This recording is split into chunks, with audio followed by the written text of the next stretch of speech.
Well, hey, everybody, welcome to the Seeing Ability podcast, where we're having a conversation about the world of folks with disabilities. And that means we're going to be talking to a lot of different people. Some cases, it might be an adult who grew up as that person with a disability. We talk to a lot of parents who are raising kids with disabilities and folks that support that community. So in some cases, that might be people working in nonprofit, in healthcare, and in education.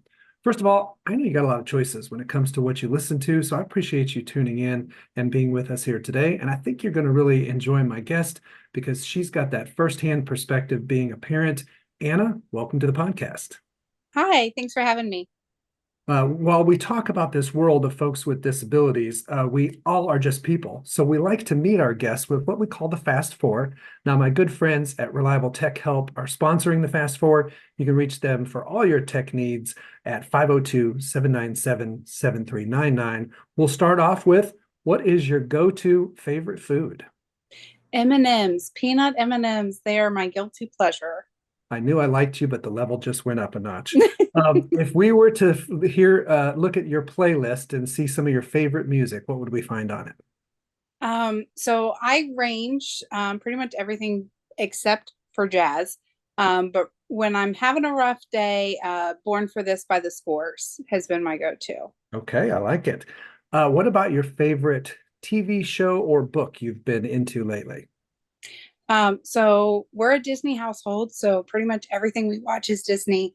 Um, but when I get my mom time or my alone time, Hometown Fixer Uppers is a very guilty pleasure. I love all the remodelings, TLC, stuff like that. And I hear in real life it's just as easy as the shows, right? I really hope it is less traumatic than it is in the show. Well, Sophie's 24, so we're an empty nest now. But back in the day, I was known to host a high school musical party. That's how bad about far back my Disney days go. How do you like that? Love Disney. Can't get enough. Last but not least, if you could just be whisked away to some maybe bucket list vacation destination around the globe, where would it be? Scotland. It is been on my bucket list for years. It's where my grandfather grew up, and so I've always wanted to go back and meet his family. Awesome. Well, thanks for telling us a little bit about you. And again, thanks for being on the podcast today. So, folks haven't met you. So, tell us a little bit about your backstory. Kind of how did you get into this world of families of kids with special needs? So the abrupt version what is I went to my undergrad was in special education. Um, Went into my student teaching, went absolutely not, cannot do this. Too many kids in one room for me. So throughout that journey to try and find what I wanted to do with kiddos, because I've known that's always been where I'm at. I met the father of my hunter, and at 25, got Hunter, and 2 years later, unfortunately, his dad passed away, and I thought I was grieving. My kid was grieving. Like we were just grieving. Hunter completely stopped talking. Hmm. So I took him, as any parent would, to a specialist and was like, this is what happened, but now he's not talking and I don't know what to do. He was 2 at the time. And that's when we received his diagnosis. Through that process of his autism diagnosis, I fought it. I was like, absolutely not. He's just grieving. Like, he doesn't do the hand flaps, he doesn't walk on his toes. Like, there's no way. After that, kind of going through that acceptance, which I know we'll get into, um, I found my passion with working with individuals who had lost somebody, Hmm. and went back to grad school, got my social work counseling degree. And so that's currently what I'm doing, with a lovely company, and they're great and I love it. I love my job. Um, so yeah, that's kind of how we got to where we are. Wow, that's a lot of varied perspective there. And first of all, just going through that kind of loss prior to then this other Yeah. curveball life thrown you. I mean, I'm sorry you had to go through that. Sorry for the loss of your first husband. So tell us, you mentioned getting into acceptance. You kind of, and in that acceptance conversation, often people talk about a grieving process, kind of like the parenting journey that you had anticipated. Granted, a future parenting path is a bit of an illusion for any parent. We never know what it's going to be like. But the loss of that, what you hoped for, is a grieving process. You had two grieving processes, so your story is a little bit unique. What was it like for you to work through that? Like you said, you fought it, and then obviously you got on the other side of it. And then out of that experience, I'm sure you have parents who are newer to the journey who come to you. What advice would you give people on that stage of the process? So yes, my grieving process was very weird, I will say, just because I was also grieving, the loss of my partner at that time. So first and foremost, couldn't have done it without my mom. I made her go to every meeting with me. I was, not I wasn't even 30 yet, and these people are giving me all these words and things, and so that's my first thing is figure out who can be in your corner with you. So when your ears go numb in those meetings when they're telling you 70,000 things, that you have somebody else there. So if you've missed something, they can kind of recall it for you. That was the biggest asset I think she gave me, throughout that whole journey, of when Hunter was first diagnosed. But the advice that was given to me through a family friend of mine was grieve the child you thought you had in order to accept the child you have. So Wow, I like that. I always wanted a boy. I'm not as girly girl as I appear today. But I knew that's what I wanted. I wanted a boy to get down and play in the dirt with me and go fishing and all of those things that I grew up doing with my dad. Hunter hates mud. He hates the idea of getting into the mud and getting dirty. Oh Um, no. yeah, so it's one of those things that even though I was blessed by being a boy mom, it wasn't what I thought it was going to be, and it wasn't, everything I had hoped and wanted. And I think that's, kind of the cosmic joke is that you get what you want, but it's not the way you want it. So alternatives for him of, we play in the water. He still likes to go fishing, but you know, not digging for worms, not playing with the bugs and those kinds of things. Um, so that part for me was just kind of taking the breath. Okay, this is where we are. This is where we're at. Seeing him in a different light of what he can do versus just focusing on what he can't. Yeah. Because he makes all these wonderful things that otherwise I would have never noticed in our world. And so that's its own beauty, and learning to accept that was very hard. But yeah, I tried to find other diagnoses that were less severe, Mhm. that had more to do with the grief that I was going through myself. And they were like, nah, that doesn't really fit. Here's why. Um, so, I mean, it took me at least a year to fully accept the fact that my son is autistic, and that's okay. Right. Absolutely. And did you have, I know for a lot of parents, it's not only having these emotions, but then you get a double dose of like feeling guilty for having them. Oh yeah. So guilt always plays a part in grief. With anybody I've ever worked with grief, there's the relief aspect of, oh, I know what's wrong now. I can fix it. And then going, I can't fix it. Darn. And the idea that, you feel guilty because you want to fix your child or, your partner or whomever it is, when it's unfixable or not really a realistic expectation, um, for you or them. Right. Yeah. You mentioned your mom and that really good advice of like these appointments can be overwhelming. I remember Sophie was a 26-week pound and a half preemie, so she came into the world more like a car accident than a celebration. And Mm-hmm. when I met my wife, it was the first time I didn't go to a prenatal visit. I had this thing at work, and I'm like, I've got to be there. Uh, call me when the meeting is over. And of course, I got the phone call, rushed there, and I think the doctor said, I don't think we'll have to take the baby today. This was like right like the 1st of March and she was due in June. And I don't think I heard a word he said after that.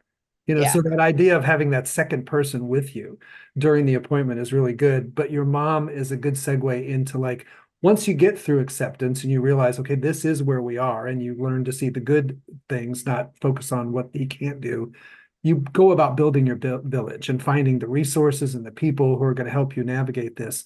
Tell us a little bit what that was like for you. What did you learn from that? And again, what advice do you give others now that you're kind of like working on the new life? So I was a very much, I can do this all on my own person for a very long time. And the story that, I told you, um, I was in Kroger, and this poor little old lady, um, about a week after I had gotten Hunter's diagnosis, so it was 2 months since I had lost Travis, and Hunter's dad, and we were standing in line, and she ran over the hill of my foot, and I turned around and kind of looked at her, and she was apologetic. She did it a second time, and I said, "Please back up." The third time, I yelled at this poor little lady and immediately left my cart, walked out of the building, and was like, "That's not who I am. That's not who I am." And the core of who I believe, my values, all of that. My dad taught me to be very respectful of, people who are older than me, those who, need additional assistance. And in my right mind, I know I would have said, "Why don't you go ahead? You seem to be in a rush." And I didn't that day. I was so in my own world, and I sat in my car and probably cried for 2 hours because I felt horrible as a human being to yell at this poor old lady. Um, have only went back to that same Kroger twice Oh, wow. for fear of ever seeing this poor Yeah. little old lady ever again in my life. But that's when I realized I needed help. So I got into counseling myself. Um, but the village is complex. It's this daunting term that we use. And my biggest advice to people is diversify. So I have a village that supports just me. And then I Mhm. have a village that supports my family. So I'm married to a wonderful man now, and he has done amazing things, stepping up to be that role for Hunter as a father figure. Um, and then I also have Hunter's support team. So people that are solely focused on Hunter. And I know that if something were to happen to me tomorrow, that he would have support going forward. Because realizing that you're the sole caregiver for one kid who Right. has special needs, who can't communicate his own needs, is terrifying. So setting those things up for just a support for him, our family, and then myself was huge. That I think a lot of parents forget that you're not just creating a village for your child or Mm. for whoever has this different ability, but for yourself. So you have someone to go to and be like, "This is really hard." Right.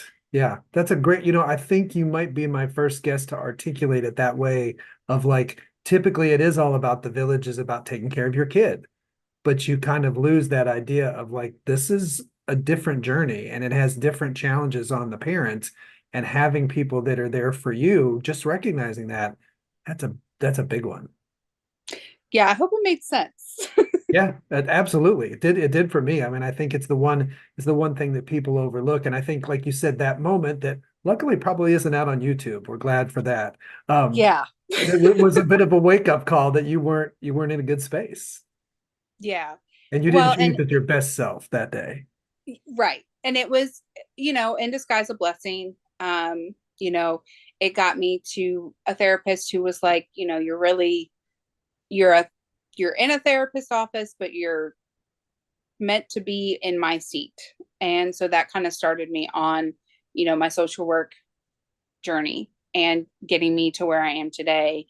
And that moment, unfortunately for that lady, was a turning point in my life that I really needed. Yeah. And I just kind of hate that it came the way it did. So what about that? Just like you said, the village is a big word, self-care is a big word. And I think sometimes it's intimidating for people. And you probably have listeners that are listening to this episode and saying to themselves, I know self-care is important, but when do I have time to do that? Everything revolves around my kid and logistics and things like that. And gosh, I just never take time for me. It's a catch-22, but what was your learning on that? And what is your advice on that piece?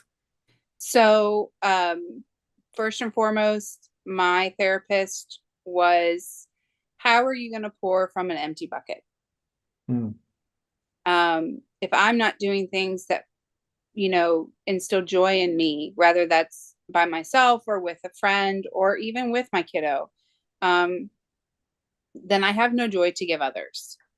And that was huge for me to realize that I was so in my own space that I had stopped remembering what my favorite color and my favorite flower was, and was focused on, I could tell you his favorite color and his favorite foods, and all of those things, that I had lost that sense of self, which happens to all parents, whether you have a kiddo with special needs or not. sure.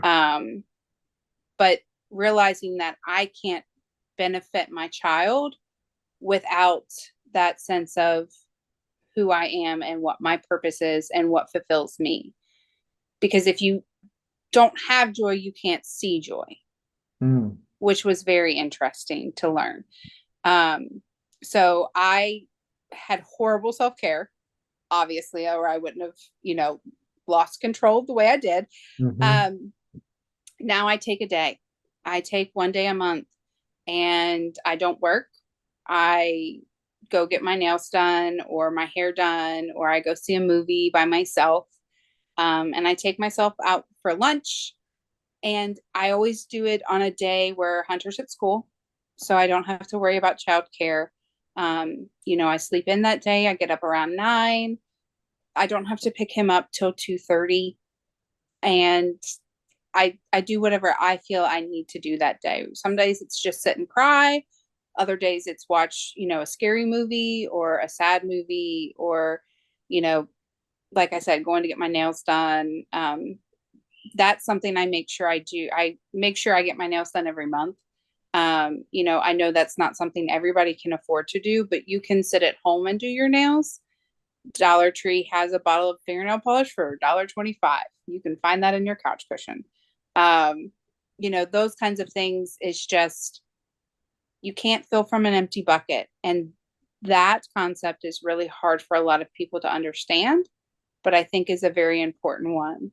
Um, you know, I'm newly married again, and that's, one of the things I've had to realize is, while I try to fill my bucket, I've got to fill my husband's and our marriage, and make sure that those things also don't fall prey to, Hunter's diagnosis or the stress that comes along with that. Because while Hunter is a joy, his diagnosis sometimes makes it hard to communicate, with him being pretty much nonverbal. That's a whole new world for my husband, on how to talk to a kid who doesn't talk at all. Right. Um, so yeah, so that's my biggest thing, is make space or it will come and find you, and it won't be pretty. Well, my biggest hope is that somebody is out there writing down the words "you can't pour from an empty bucket," and they're hearing what you are doing once a month. Maybe right now feeling that's impossible for them, and they're thinking, how could I make that happen? Or how could I get towards that? So I guess for people who are stuck in that mode of, like, a lot of times when I talk to parents there and I ask them about self-care, their answer is self-care. I've heard of that. Can you tell me what that is? Like they're admittedly very bad at that. Where would you say to begin if you can't get quite to the whole once a day, one day a month? So how many times are you sitting in a waiting room or in a parking lot waiting to pick up your kid, or waiting for them to get out of therapy? Audiobooks have been a huge changer in my life, because my son wants my undivided attention, but I can wear ear pods and, bounce a ball back and forth, or listen to a song that really resonates with me. Music is always on in our house.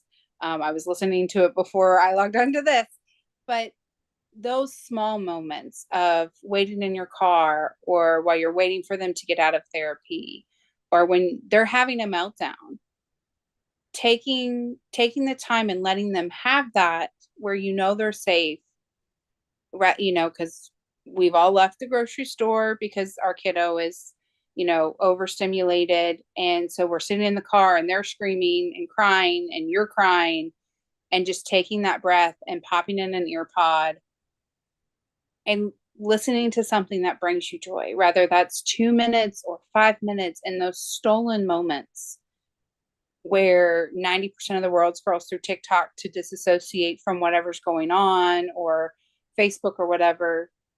Do something instead that connects you back to yourself. Mm, I love that. I love that. Yeah, small moments. That's where it begins. And probably giving yourself the permission that that's okay to do. Oh yeah. Sometimes it has to come from somebody else, which is weird. And that's why I like the bucket theory, that, looking at your bucket and seeing the bottom, you know, we've all been there, we've all done it, we've seen it, but that's the moment where you have to give yourself permission. Yeah. Circling back to the village, you mentioned kind of different components of it, the one for your family, the one for you. Did you have an experience? And a lot of parents talk about maybe working through in the beginning, people showing up maybe the way you hoped they would, or others not showing up the way that you hoped they would, and that changing relationships and working through those dynamics? Uh, my brain screams my sister. So we had a horrible relationship growing up. Everyone that knows us knows that we are night and day. She is a genius. She is a certified genius. Like, she's amazing, but her emotional stamina, my dad always said she got the brain and I got the heart. And it's amazing to me how she showed up for my son, that I never would have thought she would have. Hmm. We have an amazing relationship. She's a mother of four and she is phenomenal. And it blows my mind every time when she stands up for my son, or says, "Hey, I found this," or, "So I was talking to somebody and Hunter came up and try this." And I never would have expected that from her, given, our childhood, you know, um, competition, really. Um, but other friends, yeah, like, there's people who I thought would rally around my son that I haven't seen in 2 years. And that's really hard, Mhm. um, to think, these are people I chose to have in my life that I thought would support me and my son, and kind of disappeared. And that's okay, because that's where their capacity is. And that's something that just wasn't meant to be. And while that's its own grieving process, and kind of grieving who you thought would be there, and trust me, hurts just the same, Mhm. um, it's also, again, that blessing that you never knew, because it makes space for somebody else that is more willing to get in the trenches with you, Yeah. with your kiddo. I love that, because so often I will hear the stories of the people that didn't show up in the way you hoped, and the grieving of that kind of letdown. But I don't always hear, and I'm glad you shared the space for, like, the way your sister showed up, and how you'll be surprised at the good in people, and how for a lot of people it doesn't matter that your kid might be different. They love them just the same, and they show up in ways you couldn't ever imagined, Yeah. which is pretty powerful. So one challenge in this journey for all parents, but especially it's a unique dynamic with kids who have some sort of different ability, is the world of expectations. You've got on one end of the spectrum that helicopter parent, wrap the kid in bubble wrap, they'll never have problems. You've got the other end of the spectrum, throw them in the deep end, they'll figure it out. And then you have yourself, your maybe grandparents, other people around who sometimes kind of want to swoop in and help a kid with a disability. Finding that right level of them to stretch and grow is always a piece of the puzzle. For you guys, what has that been like for you, and kind of what have you learned through that process? So like I said, Hunter is pretty much completely nonverbal. So I always wanted to be his mouthpiece. I always wanted to be the person that was going to, I know exactly what my son wants and I know exactly what he needs. And um, I don't, I don't always know what he wants or what he needs. Um, And so for us, we had to go to resources, to other people who knew better. While I started out in special education, I did not complete that degree. So I did not know all of the resources that were out there. So we found some literature about, picky eating, because that was my, main concern. Hunter was also born prematurely and was a very tiny baby. And I was very concerned because they had mentioned failure to thrive to me. And, I was like, wait a minute, what? Like, I absolutely not. Like, so, kind of going through that nutritional aspect of things, we found a book about picky eating and kind of these steps that you go through with a kid. And so we've kind of taken that and adapted it to what works for us, which is what you should always do. I will yell that forever, but those realistic expectations for Hunter were different than they were for every other kid. Mhm. Hunter would rather not eat at all rather than eat something he doesn't like. So the three steps that I'm dancing around. So at first, he has to smell the food. He has to touch the food. Then he has to lick the food. And then he'll put it in his mouth. And if he can stand the texture or the taste or whatever the aversion to it is, you know, okay, try 3 bites. If you don't like it after 3 bites, you spit it out. No big deal. We go on. We mark it as a non-preferred food. So we do the same thing with any activity or something he's trying to learn. So tying shoes, for example, is the biggest one in our house right now because my Mhm. son has all slip-on shoes because it's something that I was not willing to fight with Right. currently. So I let him try it once on his own, and then we make adaptations to that for our second go.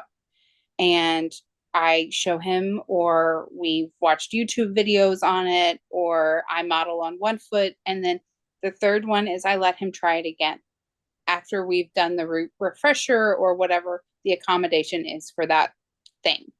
And then the third time, if he can't do it and becomes frustrated, it's encouragement and hand over hand. Again, however that looks like for whatever the activity is, but for shoe tying, it's hand over hand.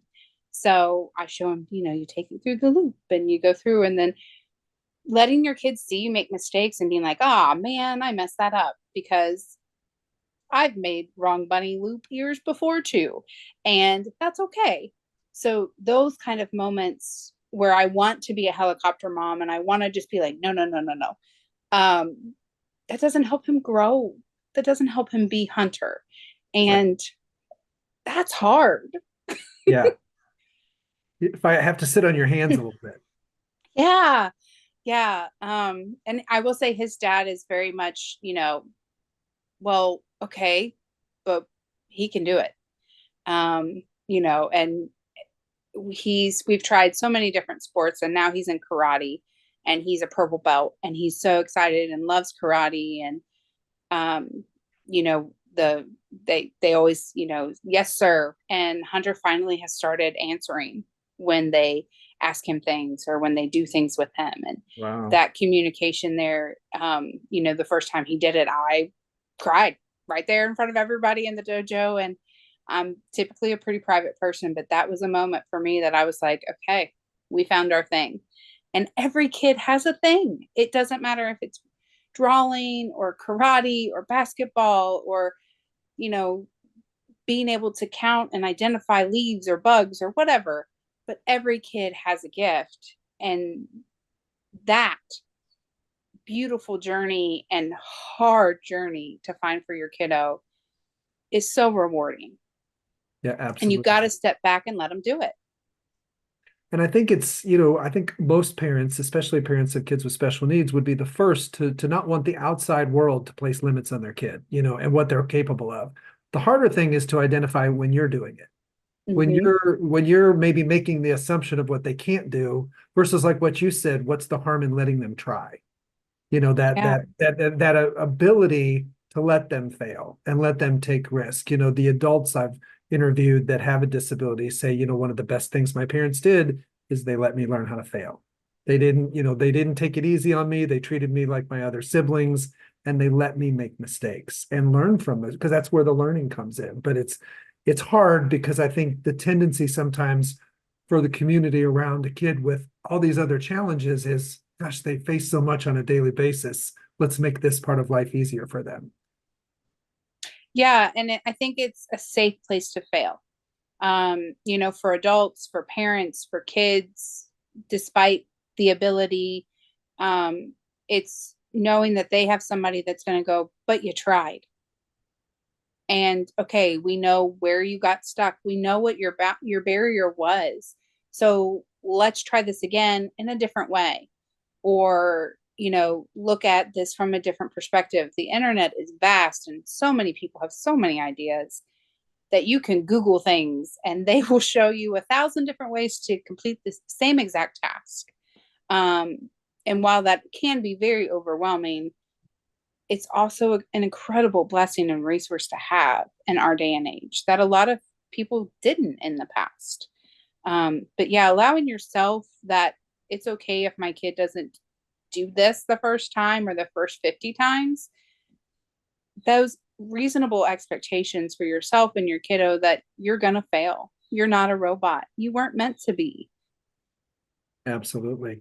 Well, we talk a lot about, disabilities. You said sometimes the things kids can't do.